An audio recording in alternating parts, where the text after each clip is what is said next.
Hi, I'm Jeanette Roche. This is Bridge City News. Here are some of the top stories we've been following. Alberta Premier Danielle Smith's government freezes its industrial carbon price and answers questions about Alberta separation from Ottawa. Plus, the group leading Alberta separation says it wants to see a citizen-led referendum on the ballot as early as this fall. And the final living American hostage held in Gaza released today. Your nation, your province, your southern Alberta. From the heart of Lethbridge, it's Bridge City News with Jeanette Roche. Thanks so much for joining us.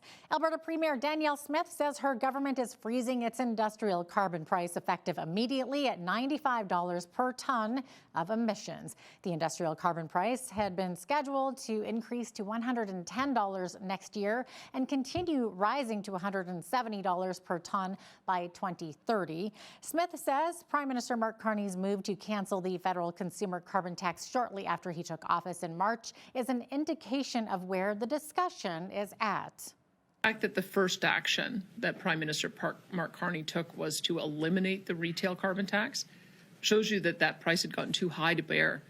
And I think that it's reasonable to expect that it's a parallel in the business community, that the price has gotten too high to bear. If you have a time frame of going out to 2050, there's no reason to try to front end load everything by 2030. That's been foundational to the dispute we're having with the federal government. Is let's coordinate around a 2050 target so that you can have a reasonable time frame to implement technology, develop new solutions, see the retirement of equipment. That's foundationally why we're having the dispute with Ottawa. The 170, could it have been possible if the Americans were following suit? I don't know.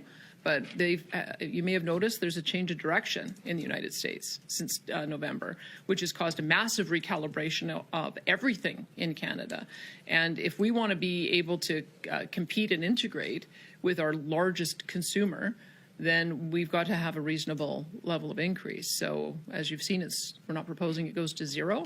We're just proposing that it stays where it is. Well, we have some kind of recalibration about how this is going to impact the business community. What we have heard. The Premier says the freeze is also critical to keep Albertan industry competitive and defend jobs during Canada's tariff fight with the United States. The Canadian Taxpayers Federation likes this move, calling it a no-brainer that will make Alberta more competitive, save taxpayers money, and protect jobs.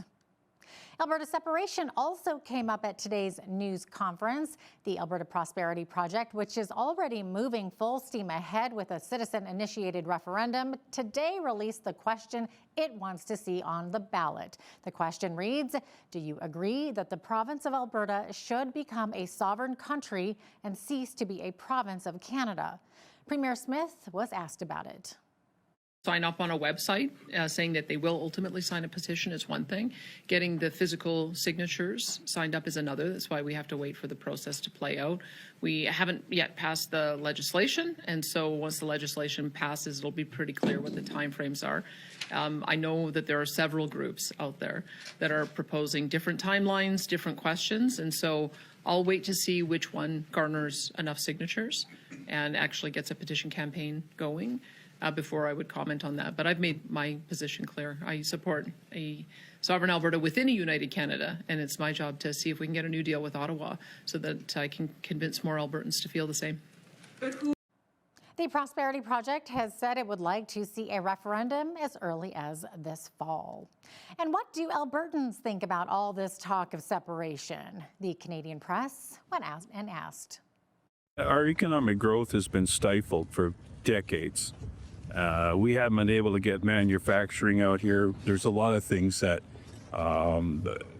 money just stays east, and we need to change that. So we need, then the government, federal government, has to do that. You always hear the grumbling, but how many people really want to separate? I understand and sympathize with some of the concerns that have been going on in our country, but this does not, in my opinion, is not the direction to go. That we should be working on resolving the issues rather than just take my ball and go home if I don't like the way the game's going. I don't want Alberta to separate from the rest of Canada because I'm keeping in mind those who are already marginalized and what it might mean for them if that happens. The life I'm having here is because of Canada. So I love the country. Country comes first always. There's something you can say in my blood. I think BC and Saskatchewan have equally been neglected in terms of representation. And so I'd hope that if we start the movement, that they'd be willing to join. But if they aren't willing to join, I don't want us to leave. The National Chief of the Assembly of First Nations says talk of Alberta separatism is, quote, irresponsible, and it's not smart for politicians to make statements about it without consulting first with First Nations. Well, overseas celebrations were held in Israel Monday after Hamas released the last living Israeli-American soldier, Idan Alexander from Gaza. The Israeli military confirmed that Alexander had been turned over to the Red Cross and was being brought to Israeli forces. Alexander was released in a goodwill gesture toward the Trump administration that could lay the groundwork for a new ceasefire with Israel. I'm standing right here because Idan Alexander is going to get back from captivity in Gaza, and we're waiting for the 58 others. Idan Alexander's family members and friends also gathered on Monday ahead of his expected release. We lit around, I think, 7, 8 o'clock, and we didn't know nothing. Then suddenly we got the news and we saw the internet, and we were shocked. We were shocked that it was the best news that we had for 584 days. The markets reacted positively today following a 90-day pause on tariffs between China and the United States. Negotiators from those two nations met in Switzerland and agreed to reduce tariffs during a 3-month negotiation period. The White House saying it would cut duties on Chinese imports from 145% to 30%, and U.S. imports into China would be cut to 10% from 125%. First of all, that doesn't include the tariffs that are already on, that are our tariffs, and it doesn't include tariffs on cars, steel, aluminum, things such as that, or tariffs that may be imposed on pharmaceuticals. The talks in Geneva were very friendly. The relationship is very good. We're not looking to hurt China. China was being hurt very badly. They were closing up factories. They were having a lot of unrest, and they were very happy to be able to do something with us. President Trump also signed a sweeping executive order Monday, setting a 30-day deadline for drug makers to electively lower the cost of prescription drugs in the U.S. or face new limits down the road over what the government will pay. Even though the United States is home to only 4% of the world's population, pharmaceutical companies make more than 2/3 of their profits in America. So think of that. With 4% of the population, the pharmaceutical companies make most of their money. But it's called most favored nation. We are going to pay the lowest price there is in the world. We will get whoever is paying the lowest price, that's the price that we're going to get.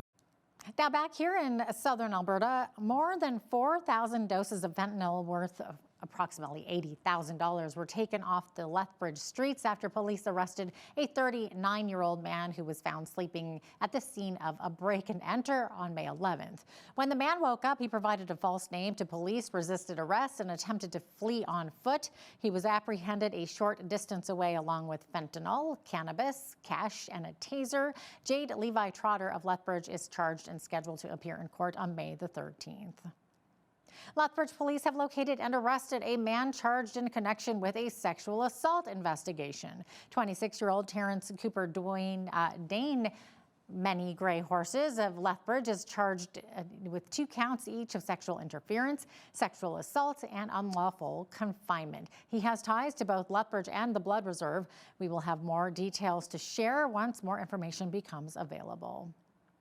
The town of Coaldale says they have passed the second and third readings of this year's property tax bylaw, which will see a 2.85% increase on residential property taxes. This will mean that for a house with an average value of $366,000, taxes will increase by around $204 per year.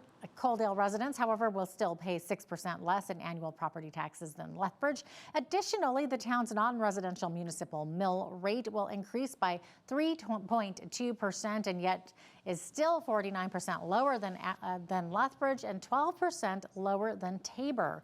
The town says that the recent demand and growth in Coaldale naturally brings the increase of amenities and services, yet they are committed to keeping a competitive and satisfying tax rate for all residents. This is an annual thing that we do, and we like to do it annually because things change quickly. Requirements for cost change, so it allows us to be ensure we have the most efficient and effective spending for the residents of Coaldale. There's such good momentum in Coaldale right now. Like, there's such a demand for business and residents moving here, right? And that helps our tax bases. Having more residents and having more businesses here helps reduce the burden from everybody. So as we try to grow a community, that's just going to keep increasing the services that we have here for the residents, but at a lower cost. So we're focused on maintaining a cost-effective and a competitive tax rate here that brings businesses to Coaldale to want to invest in Coaldale, and a place that people want to move to Coaldale because there's great amenities here. And that's kind of what we've been focused on and what's going to continue in Coaldale. Coaldale Town Council approved the first reading of the budget and tax bylaw in December of 2024. Well, mental health is a priority in the lives of our first responders, but to help others, they need to be healthy first. That's why Alberta's government budget 2025 is investing $1.5 million annually to support the mental health of first responders who live with or are at risk of post-traumatic stress injuries. Lethbridge Fire and Emergency Services Wellness Support Specialist Shelley Kruger explains the danger, trauma, and crisis our first responders usually face. Staff deal with high acuity stress day in and day out in daily operations. So they are attending to many high acuity calls each and every day. Things like motor vehicle collisions that could be traumatic, to cardiac arrest patients, structure fires, and the next call and the next call and the next call. So it's day in and day out for them. It's critical that we have these in-house mental health and wellness supports for our first responders. Navigate through programs, identify what exactly is going on, and mitigate any of those psychological injuries by implementing the wellness support quickly and efficiently. So what we can do is really focus on our preventative measures and have everybody prepared right from recruit up to retirement as to how we handle these situations. It's such a tough job, so when the community can help out by saying thank you, social media posts, dropping off cards, all of those things matter and really bring meaning to the madness and to the tough job that they do. So that really does help impact their mental health and wellness.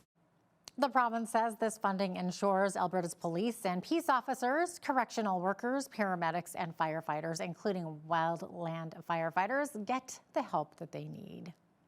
And speaking of emergency crews, they turned into Mother's Day heroes when they were called to the scene of a Lethbridge restaurant to rescue some trapped diners. As BCN's Naveen Day reports, Sunday's incident turned out to be a memorable Mother's Day for some local patrons.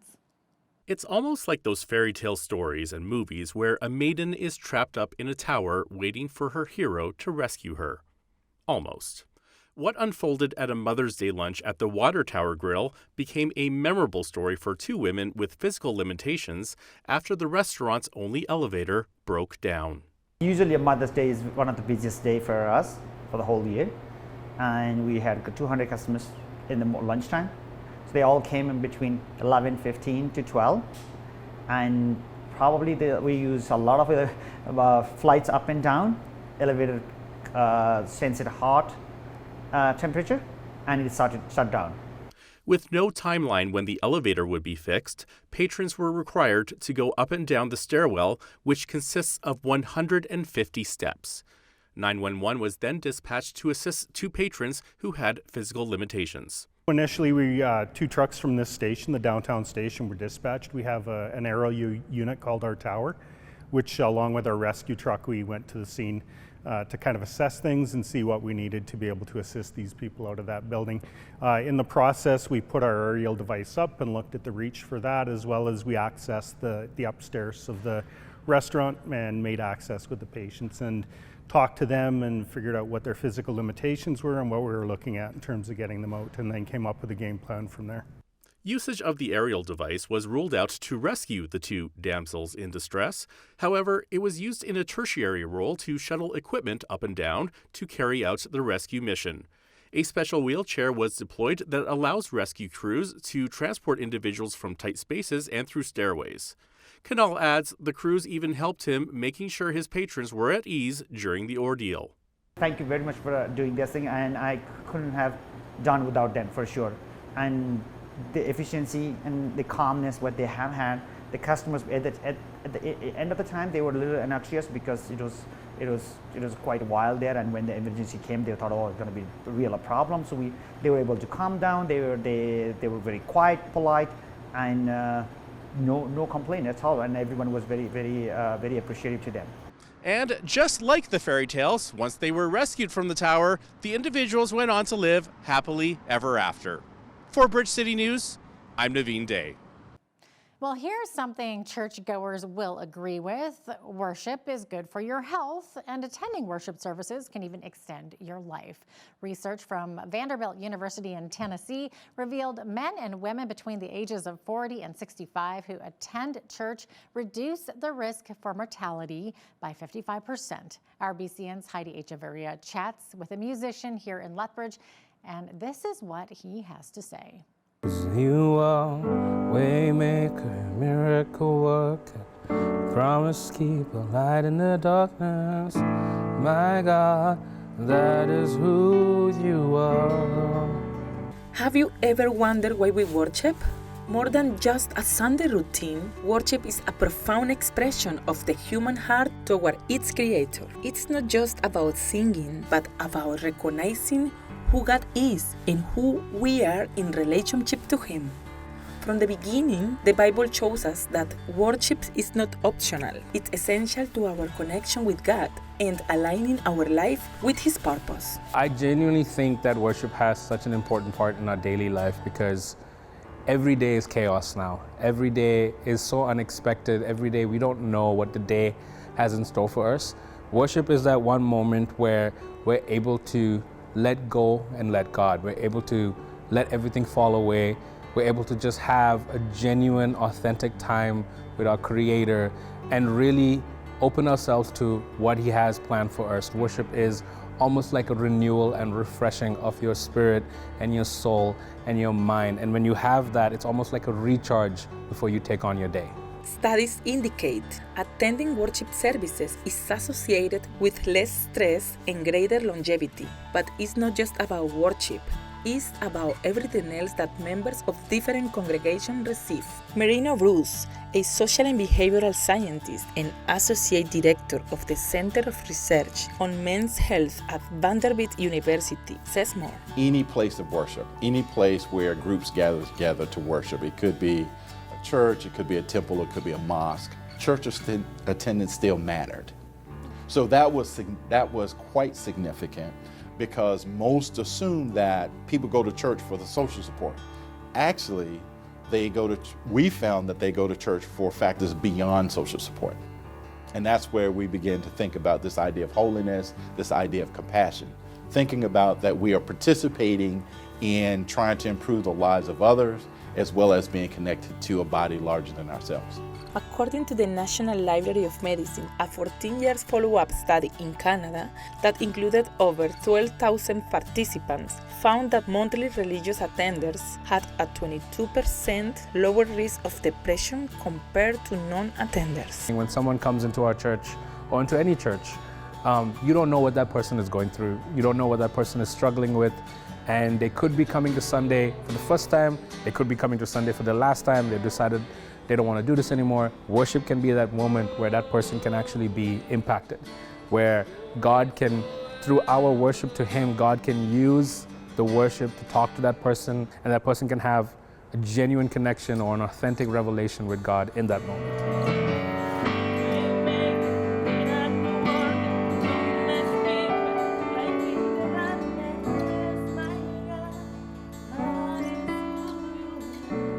Just like the ministry of preaching, teaching children, and many others, worship is also part of this important work in which we serve God. Through this ministry, God speaks and has called many to add their names to the book of life.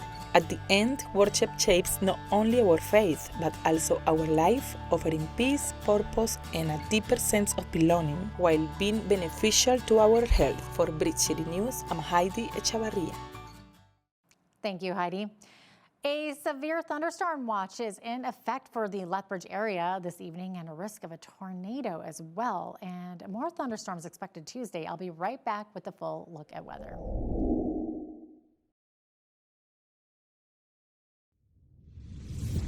Well, as mentioned before the break, there is a severe thunderstorm watch in effect for Lethbridge and area. Also a risk of a tornado this evening. Those thunderstorms, a risk actually lasting until right through Tuesday there. Also a 30% chance of showers expected on Tuesday, high of 13 degrees. Now you'll see that we are starting to, the mercury is actually getting back more in that range of average high for this time of year. We're sticking mostly in the teen temperatures. Wednesday, however, we could see that high of 20 degrees back to sunshine Wednesday. Could also see a 60% chance of showers Wednesday evening though. As we get into Thursday and Friday and Saturday, mix of sun and cloud back to the teens there. 14 on Thursday, 13 Friday, high of 18 degrees for Saturday and Sunday, and then Sunday seeing a chance of some showers as well there. So average high for this time of year, 18 degrees. Average low, 429 was the record high on this day back in 2013. And in 1983, Lethbridge saw its record cold, which was only -6 on this day. 5:51, that is when the sun rose this morning. Sun set this evening at 9:05 p.m. So 15 hours and 14 minutes of daylight is what we were seeing today on Monday. Looking to the national forecast for tomorrow, Vancouver and Victoria sitting a lovely 16 degrees, mix of sun and cloud in those cities. 18 degrees is what the sort of more inland can feel like in Vancouver area there.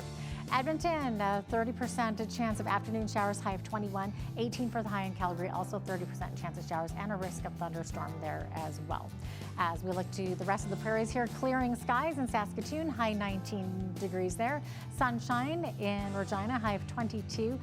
Winnipeg, look at that temperature right there, 35 degrees. They could be under a heat warning. Lots of clear skies there as well. Also, I should mention Winnipeg also expecting severe thunderstorms this evening. But as we get into tomorrow, we're seeing hot, humid. Toronto also seeing some showers there, 19 for the high. 26 the expected high tomorrow in Ottawa with clear skies. Same thing for Montreal with a high of 27. Now, as we look to the rest of Canada here, Atlantic Canada on the East Coast, lots of sunshine.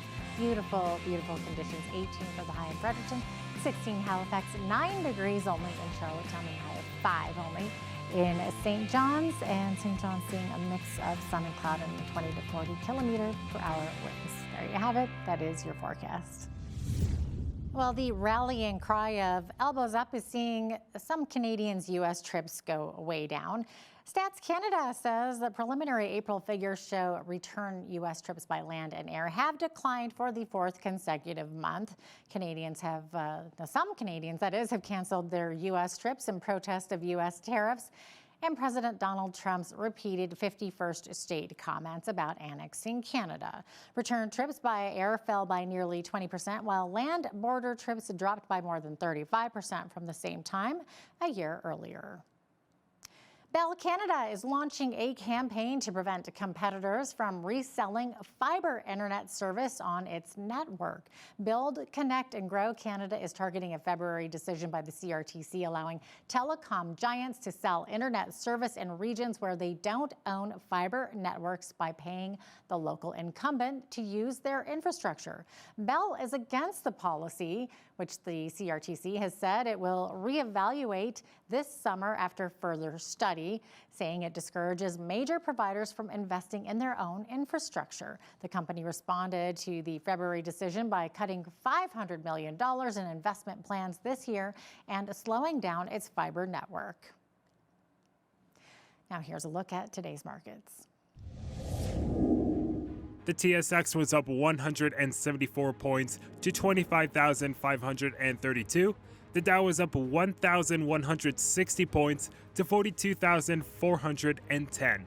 The S&P 500 was also up 184 points to 5,844, and the Nasdaq was up 779 points to 18,708. West Texas Intermediate oil was up 96 cents to 61.98 US per barrel. Natural gas was down 10 cents to 3.68 US. Gold was down 87.91 to 32.3634 US an ounce, and silver was down 11 cents to 32.59 US an ounce. Feed wheat is at $8.79 per bushel, barley is at $6.92, canola is at $16.05, and corn is at $7.62 per bushel. Live cattle June contract was up $2.15 to $216.82. Feeder cattle May contract was up $5.12 to $303.10, and lean hogs main contract was also up 35 cents to $90.72. And the Canadian dollar was down slightly today and currently sits at 71.60 US.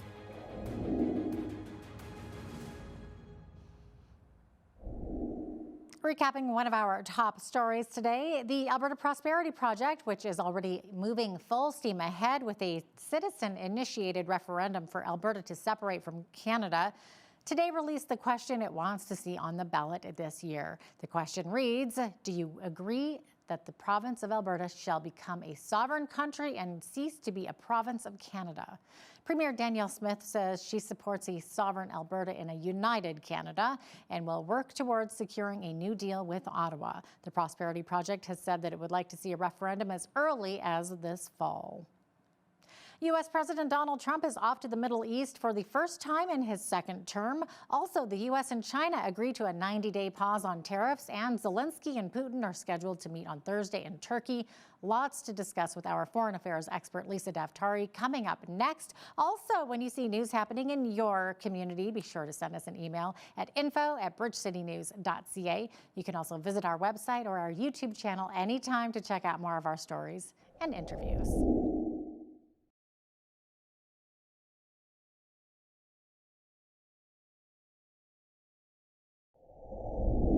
U.S. President Donald Trump off to the Middle East today for his first major international trip of his second term, and there is a lot to watch for. Also, amid talks between Israel and Hamas, the last American hostage in Gaza released today. This is huge, huge news. Here to dive into all of the details is Lisa Daftari, editor-in-chief of the Foreign Desk, joining us from Los Angeles. Lisa, welcome.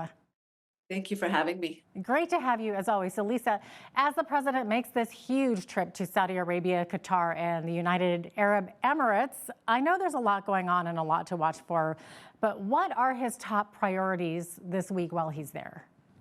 Well, according to Donald Trump, his priorities are deals, deals, and more deals. This is kind of a continuation of his first term, where we saw the Abraham Accords was struck. We saw, major deals and conversations happening. He has a good relationship with the Saudis. He has a good relationship with the United Arab Emirates. Both, talking about the United Arab Emirates, signatory to the Abraham Accords. He's eyeing Saudi Arabia for the Abraham Accords. So it's going to be a lot of deal talking. Of course, kicking off this, with the news about the released hostage that you mentioned in your intro, obviously a big deal. Another deal to be had, right? So a lot of celebration this morning as he kicks off this tour. Also a lot of questions. What happens to Israel in all of this? He's not making a visit to Israel. Will the hostage talks continue? We're now breaking this morning that on the heels of this one released hostage, 58 more left, that Israel will also be sending delegates to Qatar to kind of double down and continue the talks over more hostages being released. So hopefully, Donald Trump kicking off this tour will be something that will, there will be a lot of deals to be made, not just ones in terms of business, but ones in terms of getting those hostages released as well. Yeah, for sure. And I know the president is also hoping that a deal can be sealed between Hamas and Israel. And up until, I guess, just moments ago, not that long ago, there was that still one remaining living hostage, American hostage. And you were saying earlier, before we went on air, that he's from New Jersey. And this is a great Mother's Day gift for his mother. Can you tell us more about this hostage? pure euphoria for this family, with the roller coaster that they have experienced over the last 19 months with their son in captivity, an American citizen from New Jersey, my home state, who was living in Israel and was taken captive on October 7th, 2023, 19 months ago by Hamas terrorist organization. And the family didn't know if he was alive or not alive. More recently, they got, messages from Hamas in terms of, signs of life as that they look for in terms of hostages. But, the first reaction out of the parents, again, getting this news on Mother's Day, you can imagine, again, what they're experiencing, the ups and downs, and finally hearing that their son would be released. But their first reaction, like most hostage families, is that we're not going to forget about the other remaining hostages. So 58 more hostages remaining in captivity. I've said this before and I'll say it again. This war would have ended long ago. It would not drag out for 19 months had there not been hostages held by Hamas. This is, we value life. We in the West and Israel, we value life. So they deal with this very differently. The priority in this war was, number one, to get the hostages back, and number two, to decimate Hamas, and not in the other way around. If it were the other way around, on October 8th, we would have seen a complete decimation, or at least near October 8th. No, it wouldn't take too long to destroy Hamas the way that Israel would have the military capability to do so. So again, the hostages being the center of this war. And when we get an American hostage back, obviously this is, a shared, victory for Americans and Israelis alike to get that hostage back. And again, focus on continuing talks to get the remaining hostages back home alive. And I understand he's off to Qatar to get a photo op done with Trump, who will be there. And a lot of strange, it's, I guess, controversy because Qatar is funding Hamas. And then now we've got the Trump administration expected to soon accept a luxury plane, a Boeing 747-8 from the Qatari royal family that will be retrofitted and used as Air Force One during the president's second term. So Lisa, can you explain how this all came about? Should Donald Trump accept this plane as Air Force One? It's very controversial. It's very it's worrisome because this isn't coming from a friend. This is coming from a frenemy, for lack of a better word. We have a very unusual and complex and nuanced relationship with Qatar, who is the master of soft power, putting in billions of dollars into our universities, being able to influence us in many ways. And that's just, we're talking about what it's doing with America, American companies and universities and all the different factors in its influence campaign here in the West. But let's talk about its funding of terrorism and terrorists, and its harboring of Hamas leaders and funding Hamas and the Muslim Brotherhood. It's not an innocent actor in all of this, but at the same time, it's allowed itself to present itself as this unbiased mediator in this war. Somebody who's funding Hamas now is a mediator between Hamas and Israel. So how can they actually be that unbiased mediator? But here we are. The United States has worked alongside Qatari officials to secure those hostages, to try to get a ceasefire between Israel and Hamas.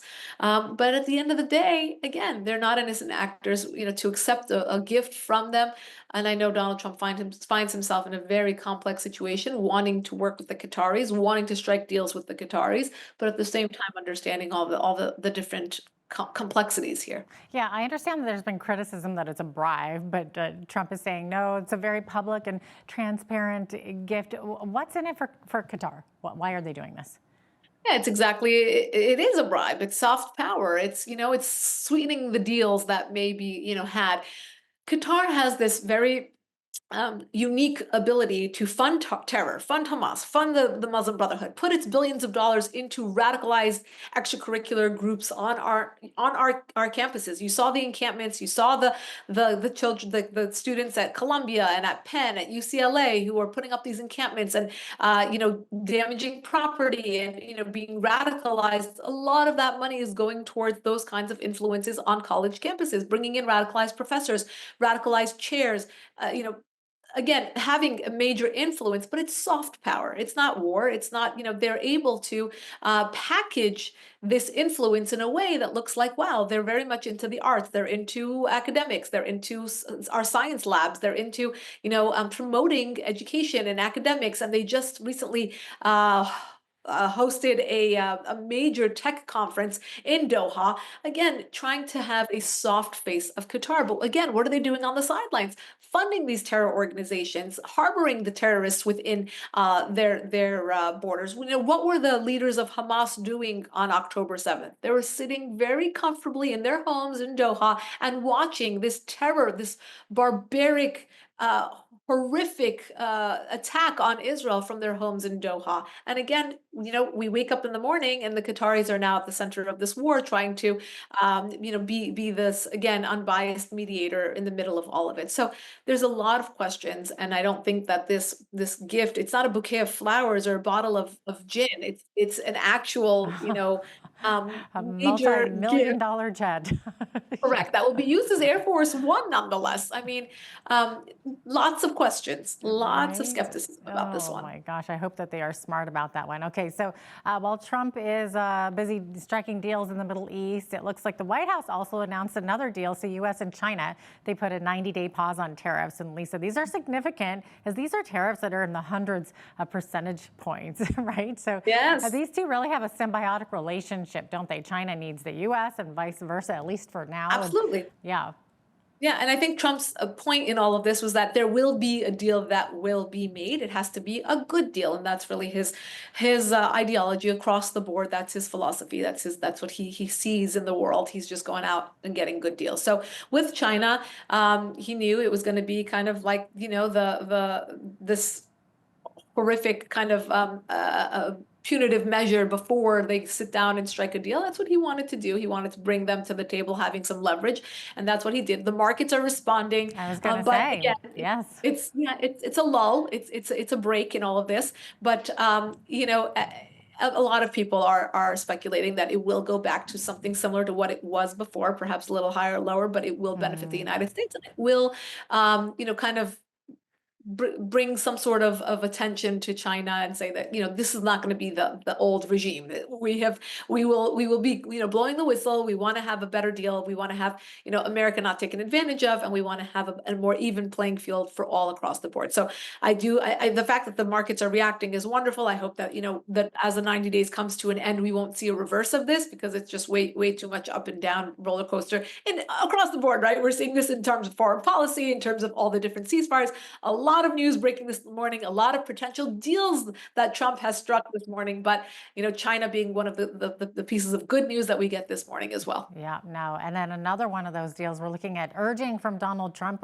He's actually urging Ukrainian President Vladimir Zelensky. He's agreed to meet with Russian President Vladimir Putin in Turkey on Thursday. Putin wants the talks to be held without preconditions, so with the goal of bringing lasting peace. So what can you tell us about this, Lisa? I mean, it's a start, right? So the Trump administration, Marco Rubio, said this many times on record, saying we will not allow Russia to play out the clock. We won't have any more talks about having talks. So hopefully that this time around, we will have some progress. The fact that they're agreeing to meet, they're going to be meeting in Turkey on Thursday. A good start. Let's see, what will happen. We need an off-ramp. We need this war to come to an end. Since Trump has come into office, we've talked about, the two meeting and sitting down and the Trump administration has addressed both separately and urged both separately to end this war. But we've seen an escalation in the actual war on the ground by Russia, of course. I think on Thursday, they're going to put their feet to the fire and say, you know what, it's do or die. You have to actually, make progress on this or we mean business. So again, this is something that the Trump administration campaigned on. They want to bring all senseless wars to an end. Obviously, the one between Israel and Gaza, the one between Russia and Ukraine, and of course, tame, Iran's regime. So that's where the nuclear deal comes in to play there. Lots of opinions across the board. Not all deals are created equal. Not all victories, not all deals can be called a victory. And we're hoping that the one between China and Ukraine actually can be called a victory to end the senseless war, end the senseless deaths. And the United States won't be pouring all that money into that war anymore. We got the minerals deal. We created a buffer between the two, and hopefully Russia will realize that this is not the same, there's going to be deterrence. It's not the same White House administration as he had under Biden, and there will be consequences to be paid. So hopefully we'll see some progress this Thursday. Yeah. This one kind of mirrors the U.S. in my opinion. People in the U.K. frustrated with high immigration numbers, and many argue the situation has strained public services and intensified ethnic tensions in the country. And we're looking at the British Prime Minister is now vowing to end the open borders policy. So what kind of legislation is Prime Minister Starmer wanting to bring in? A little too late. We're seeing this buyer's remorse across Europe with France, across smaller European countries, and now the UK Prime Minister coming out and saying, listen, we can't have this anymore. The fact that we've had all these migrants come in, it's changing everything across the board. And it's very difficult to now shift both the legislation in terms of immigration, but also to change the the kind of the atmosphere when you have that kind of we're seeing the protests on the streets in the UK, we're seeing them in London, we're seeing a very anti-UK migrant crowd, just like we're seeing here in the United States. We're having a lot of that, the arrests that are being made on college campuses. Many of them are migrants, many of them not, are families that are not, naturalized citizens, are here on visas, overstaying their visas, all kinds of variations of that. That's why I say too little, too late, because again, that taking advantage of, or really coming and then trying to change the demographic of the place that they have come to has become a norm across Europe. And again, like to your point, it's made its way to the United States and Canada as well. So I think it's something that across the board, I think it's going to take a long time to correct and to kind of fish out. But in the meantime, I think it's a good thing that people are waking up, even though it is late. But I do see the buyer's remorse across Europe, and it's unfortunate, but we're seeing it. It's been happening a long time in Europe already. Lisa, thanks so much for diving in and unraveling all these details. Great to have you with us as always. Thank you. Thank you for having me, Jeanette.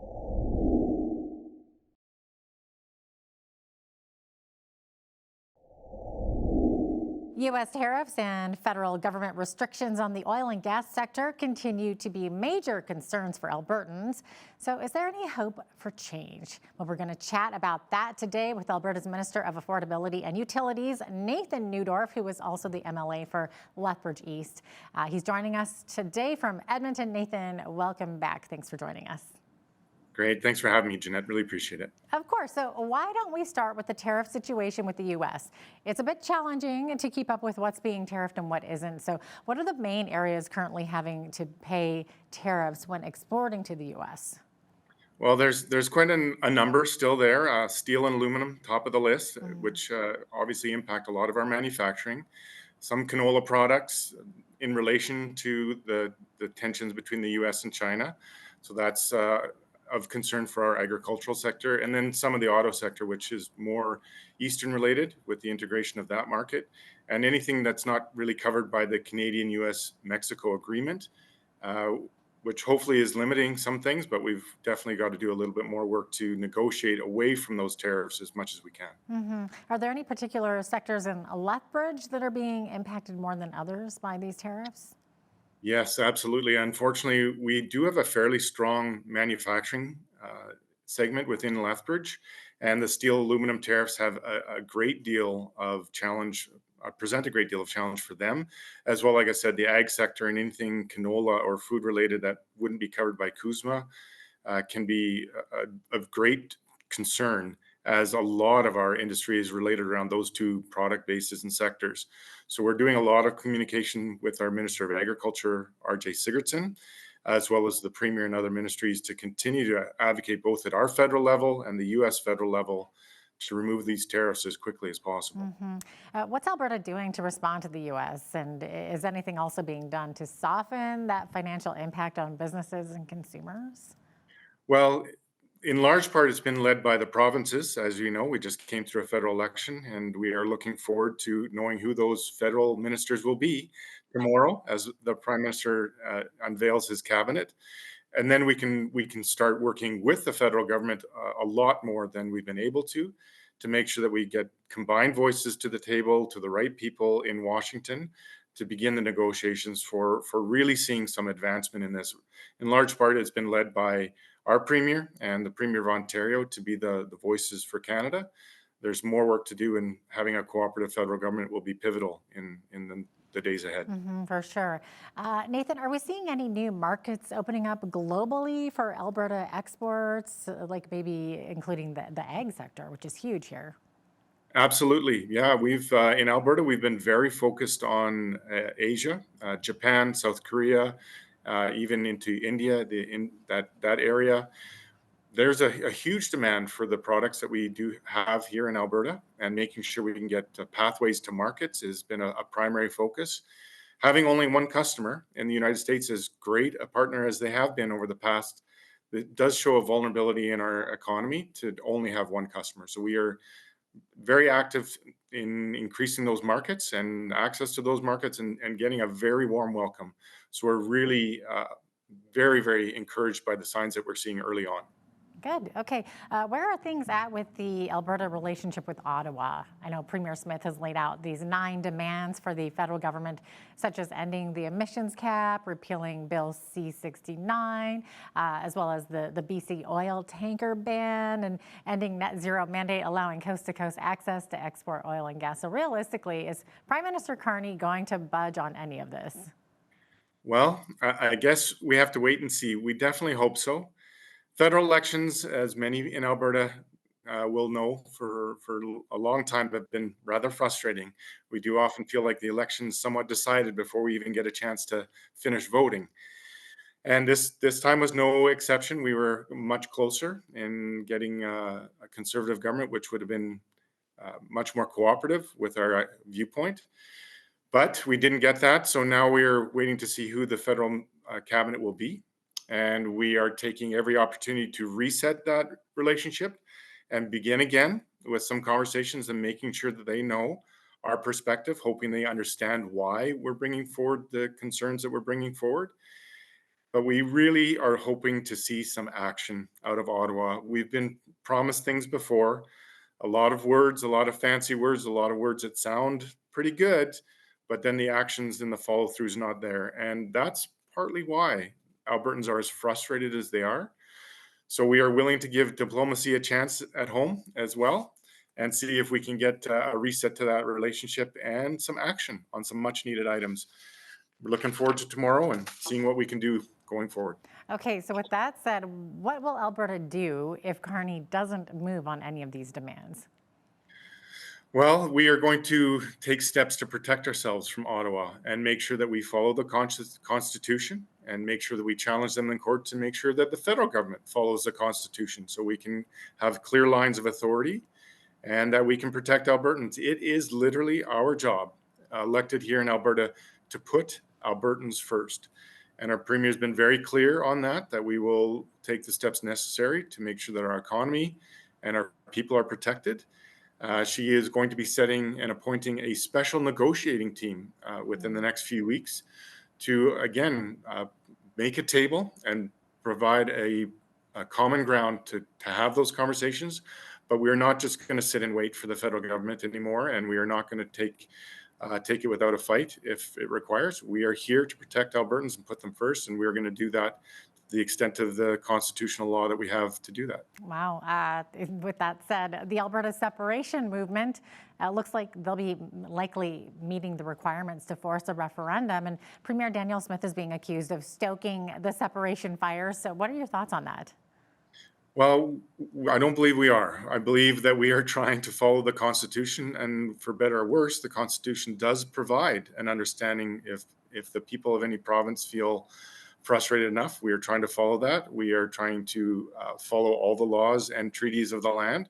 And our government will not be putting a vote on separation on a referendum.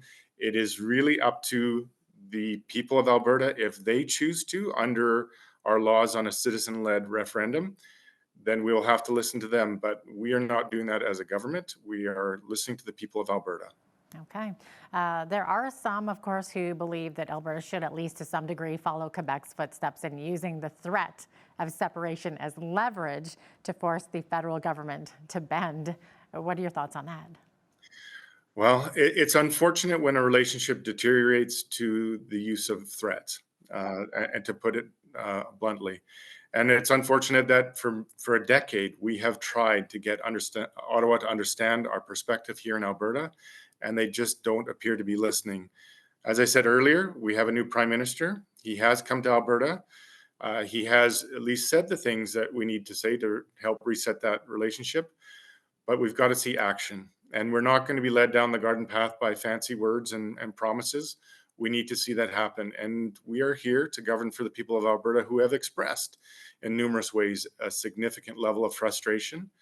So we are trying to manage that in as constructive a way as possible, and to make Ottawa aware that Albertans won't be tread upon lightly.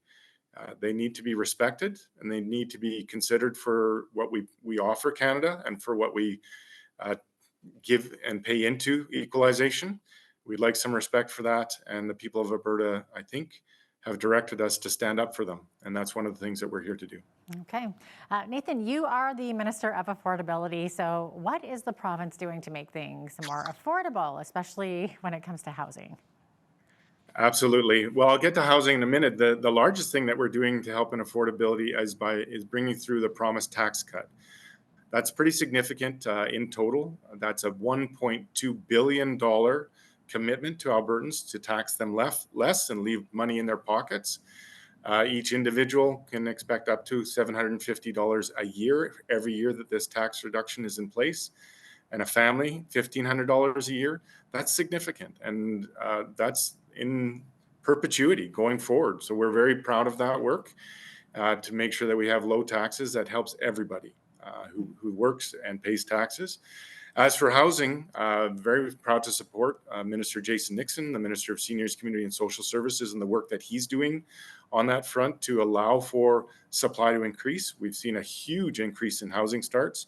And of course, as that supply goes up, it stabilizes and hopefully moderates the price of a house. So we've also committed to supporting housing supports to the tune of $9 billion over the next 5 years, and to make sure that those who are struggling to make their payments have some avenues to get help.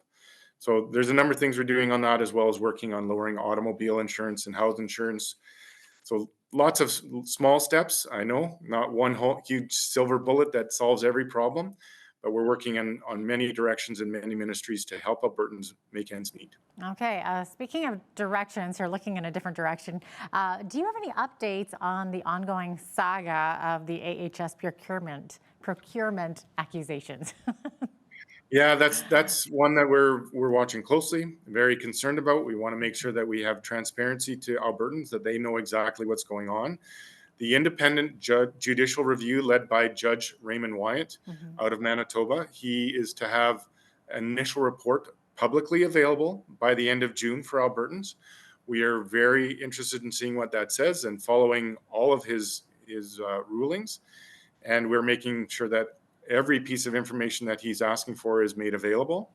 We hope that this finds no incorrect actions taken by anyone, but if they do, we will follow through and make sure that the law is followed and obeyed, and fines or whatever might be the case are instituted according to the law. Yeah, and sorry, when did you think that we might see that report from the third-party investigation from the Judge Wyatt, and when will we see the report from the Alberta's Auditor General, Doug Wiley? Judge Wyatt's report is due by the end of June. Okay. The Auditor General's review, he hasn't given us a specific date yet. He's working through a number of different pieces of information, quite a large volume of documentation.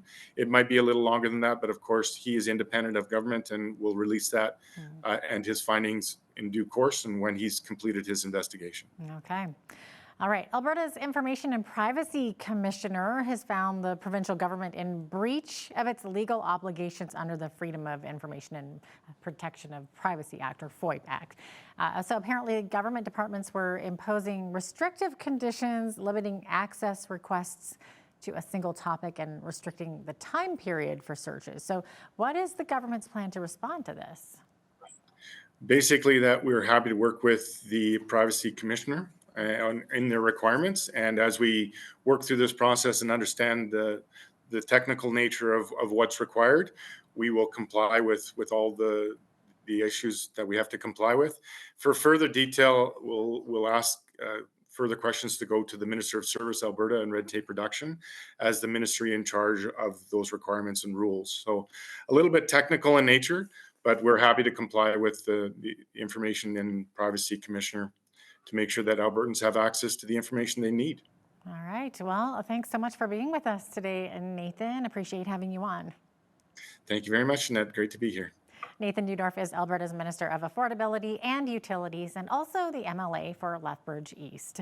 I'm Jeanette Roche on behalf of all of us here at Bridge City News. Thanks so much for watching.